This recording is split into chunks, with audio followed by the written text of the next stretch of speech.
And welcome back to American Agenda. I'm Heather Childers along with Tom Basili, who is in for Bob Sellers today.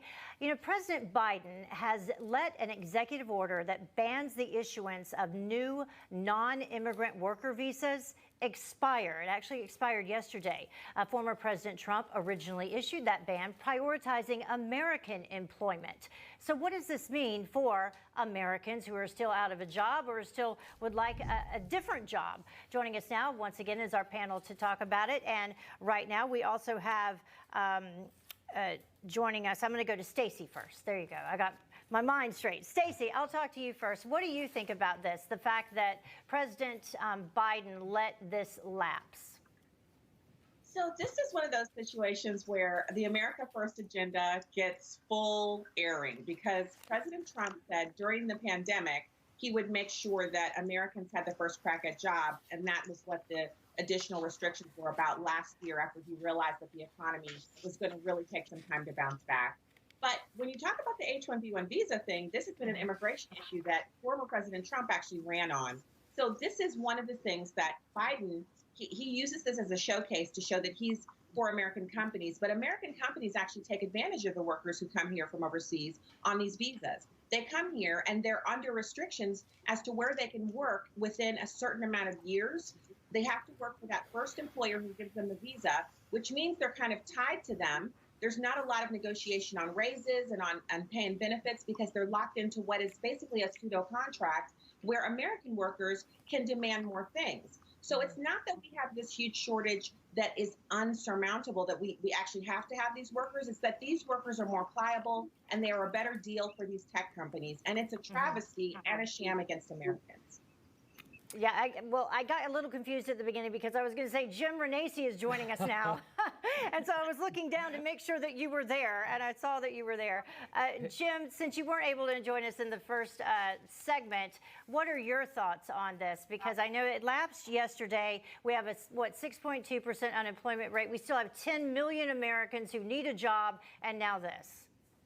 Well, absolutely. And look, it gets back to the same old thing in your earlier segment on border crisis. We have a president now that's just really trying to overturn all of the things that President Trump was doing and that were working. And here's one where this was definitely one of the America First agendas. Let's make sure that if we're going to employ these individuals, we employ Americans first.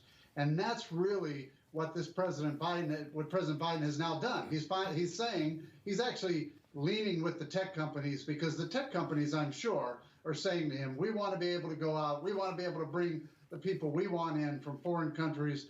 In the end, this should be an American first policy that President Biden should stick with. But again, just like the border crisis, just like overturning all the things that President Trump has done, this is another one of those issues where he's attempting to overturn one of the things that I believe was in the best interest of the American people. Steve, how do you claim, if you're the Biden administration or if you're the Democratic Party, that you care about job creation when you're exploding welfare, so you're disincentivizing work, you have an open border, and now we're getting ready for the big tax increase, which is going to be levied on corporations and businesses who happen to employ people? How do you make that case if you're the Biden administration credibly? You know, you really can't make that case. But, you know, again, this is Joe Biden. This was Joe Biden as he was a vice president. This is Joe Biden when he was a United States senator. I think America's waking up. I think even people that pulled the lever for Joe Biden are waking up that he clearly has made it his agenda that it's world first, not America first.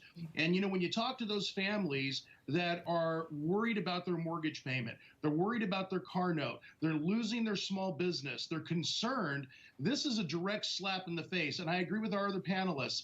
This is two things. One, let me prove to the world that we are world first. I'm a globalist. That's Joe Biden. And number two, let me go ahead and slap Donald Trump in the face because I really just don't like him and I don't like what he stands for. Yeah, and I was actually, Stacy, trying to find an article that was sent out this morning where they're already advertising to have some of these workers come over here in these other countries, India specifically, saying, hey, all techies, you can go to America now and get jobs. So what most Americans don't realize is that India has graduates from college in the same number that we have citizens. So they graduate from college about 350 million people a year. That just let that sink into you. But they don't have the kind of economic prospects that we have. They don't have the creativity in their business world. They don't have Apples and these tech companies. They don't have Twitter. They don't have Facebook. They don't have these companies. So we have all of the companies, and we need more talent. We need more American talent, and we definitely could do more to propagate that here. I recommend for parents, just take it from me because I'm not a STEM person, but my husband is. I decided my kids would be better at math than me no matter what. Anything I can't do is the things I focused on for them. And they excel in those areas, technology, science, and math. And it wasn't because I'm so smart. It's because I focused on that from the time they were 3.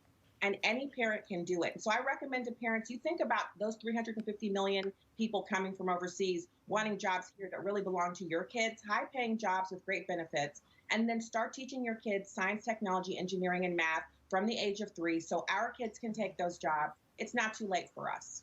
Yeah, but yet we just talked about this yesterday. Our kids in school, they're concerned about taking these tests and doing these things, answering questions as to why you have white privilege, things like that. That's what they're focusing on in our schools. And not even giving grades anymore in many places. I mean, it's ridiculous.